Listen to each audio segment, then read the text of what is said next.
তাকে জিজ্ঞাসা করেছিল, হুম। তুমি কি এই ভগবানকে দেখেছো? হ্যাঁ। হ্যাঁ, দেখেছি। কিভাবে? বলে ভগবানের এই দেয়াল হচ্ছে, এটা গল্প, একটা প্রাচীর, প্রাচীরের ওপারে ভগবান, এপারে শাসক। তখন ওই প্রাচীর দিয়ে উঁচু হয়ে একটু লাফ দিয়ে একটু দেখলো, বলে তাতে একটু দেখতে পেলাম যে মহাশূন্য, কিছু নেই, শুধু নীল বরণ। ওই যে বলে না যে ধরিত্রী আর আকাশ, আকাশ তো ফাঁকা, কিন্তু তার বর্ণ কিন্তু নীল। আর এই ধরিত্রী, তা বলতে এটাই ওই রাধাকৃষ্ণের মিলন।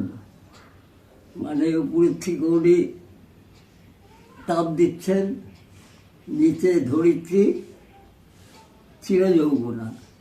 ওই কৃষ্ণ বলে না কৃষ্ণকে, বলে কৃষ্ণ হচ্ছে আকাশ নীল, আর ধরিত্রী হচ্ছে রাধা।